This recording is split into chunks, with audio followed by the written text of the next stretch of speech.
We're back, guys. Welcome to Subjectively, the channel where we discuss character design and, quite often, design some characters.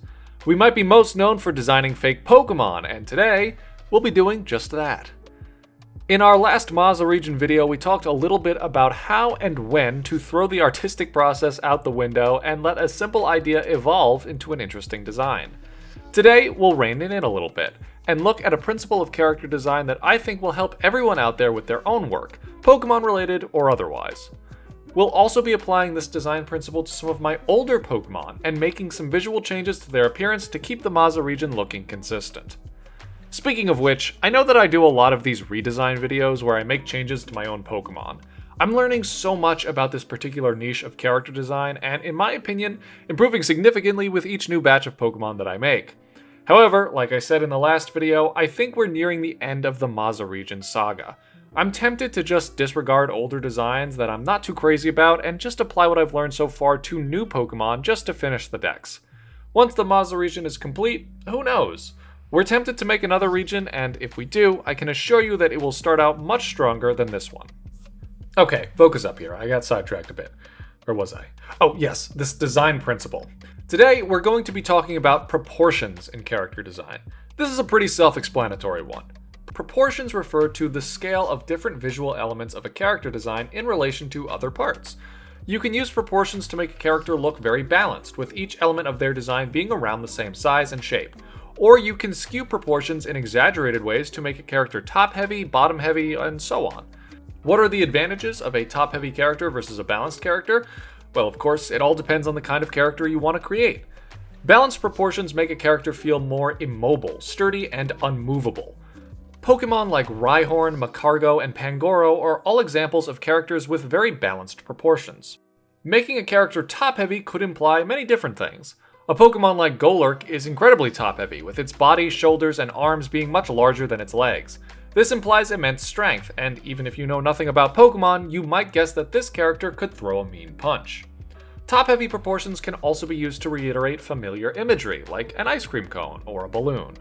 Skewed proportions can be used in other ways too. Clawitzer's iconic and oversized claw is larger than its entire body.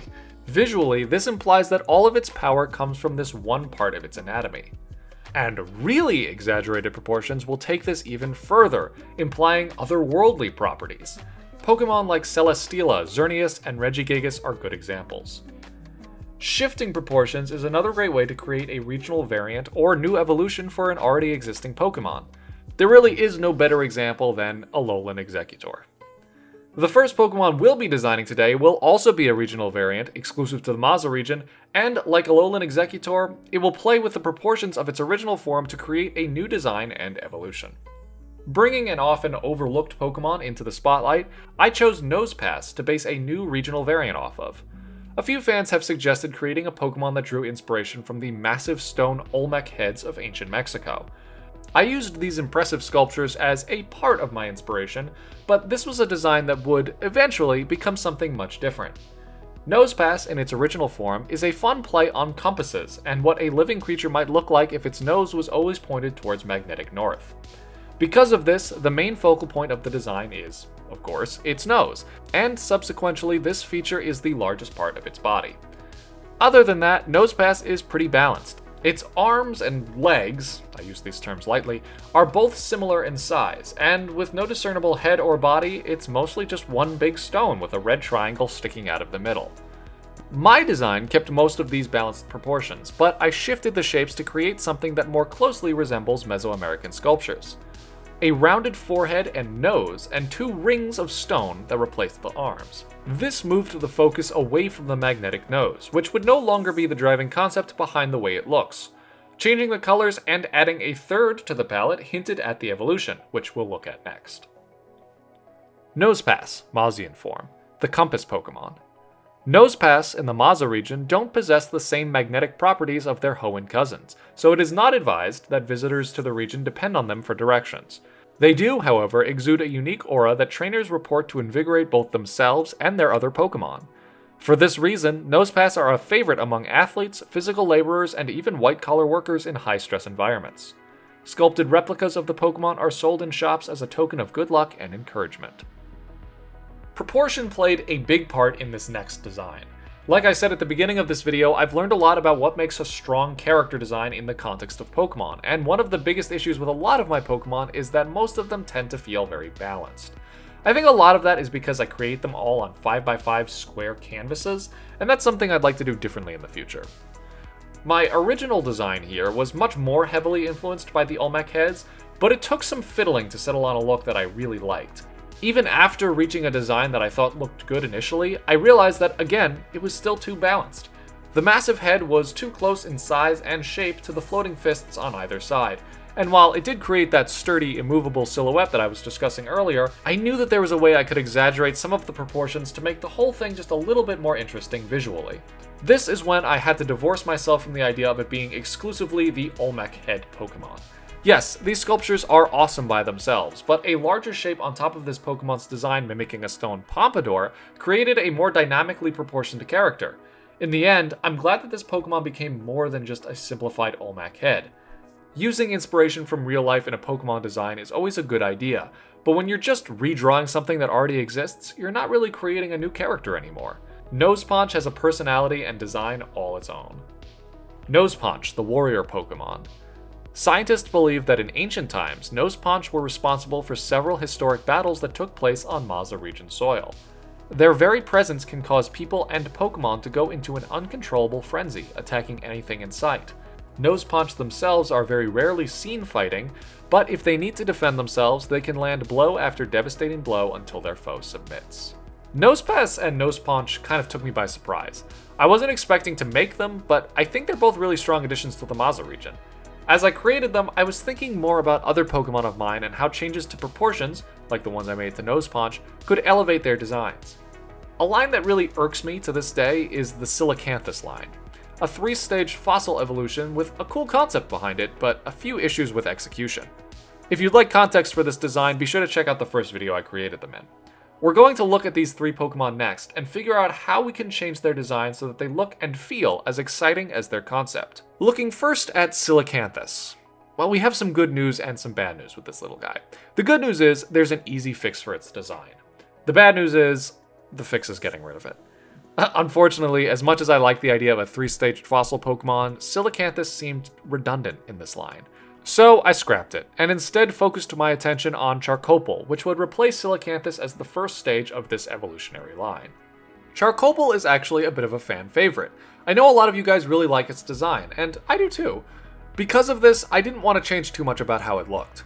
The main issue I was going to address was a critique that I saw a lot in the comments of its original video. People said it didn't look like a second stage. It looked too much like a split evolution, as if it was on the same power level as the final form, Geocaprion. There were a few factors that fed into this, the first of which was, you guessed it, proportion. Proportion is a great way to indicate scale, even without any other characters to compare it to.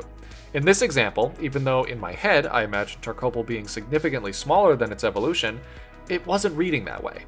The size of its head relative to the rest of its body made it feel like a fully grown adult shark, and it looked as though it was finished growing, or evolving. In this redesign, I scaled up the head and scaled down its other features. This made it feel much more underdeveloped, almost fetal, and better conveyed that it was the first stage of a Pokemon with potential to grow. I also changed the colors a bit. The original line used all of the same colors for every element of their designs, but to further exaggerate the difference between the 2 stages, I lightened the gray that I used for the head, gills, and fins. Of course, I kept the opal features, but I changed the stone on its head slightly to make it look more like Geocaprion's eye. This added a subtle bit of context and a point of reference for scale.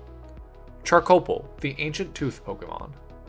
For many years, the fossilized remains of a Charcople stood on display in a royal museum, and were thought to be nothing but a set of rare and valuable stones. It wasn't until recently that scientists discovered that the jewels were actually the teeth and spines of a prehistoric Pokemon, preserved as gemstones for millions of years. Charcople has since been revived as a modern-day Pokemon, and possesses strange and unearthly powers that it channels through the large stone on its back. Finally, we'll look at Geocaprion. I want to say that this Pokemon is one of my favorites that I've made for the region, but there are a few things about it that are just off. Here's what I like about it. Its vacant expression.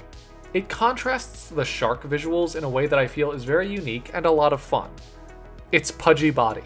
I don't want this Pokemon to feel muscular or streamlined like most modern day sharks. To emphasize its fairy typing, I want to keep its unusual proportions so that it looks a little less menacing. And the colors. I like the contrast between the dark gray, light gray, and saturated blues, greens, and pinks of the gems. The biggest issue was that it wasn't conveying its scale appropriately. I gave it a big head and a tiny tail in its original design because I wanted that cutesy plush toy look to contrast with its menacing concept. But like I said with Charcoal, that kind of dramatic difference in proportions can cause a viewer to assume that the character is young, underdeveloped, or just plain small. I scaled down the size of the head relative to the tail, and I added a little bit more bulk on the back. A lot of Pokemon have additional physical adornments when they evolve as well, so to better convey a progression from Stage 1 to Stage 2, I added some more crystal spines on the fins and tail. The design of the head wouldn't change that much, and the rotating crystal tooth whorl was, of course, preserved. The whole design is still cute and pudgy, but it feels much more like an evolution now. More importantly, it's finally good looking enough for me to consider it one of my top 5 favorite designs of the Mazah region. I knew that it had it in it, I just needed to give it another good shot. Geocaprion, the Whorl Tooth Pokemon. When it first roamed the seas hundreds of millions of years ago, this Pokemon used its unique set of vertical teeth to slice through prey like a saw. Today, the resurrected form of Geocaprion cannot use its jaws the same way, due to the fragile nature of the gems they were preserved as. Instead, it charges the crystals by spinning its lower jaw and releases blasts of energy from the crystallized form on the front of its head. Though suited for life underwater, it can breathe on land just fine. This was as much a lesson in patience for me as it was a lesson in proportions. I have the impulse to just call the design good enough far too often, and with characters like Geocaprion, that can sometimes deny me and my fans of a much stronger design. I'm internalizing all of this though, so that any and all Fakemon I make going forward are that much better. Thanks for watching everyone, like and subscribe if you enjoyed the video, and we'll see you all in the next one.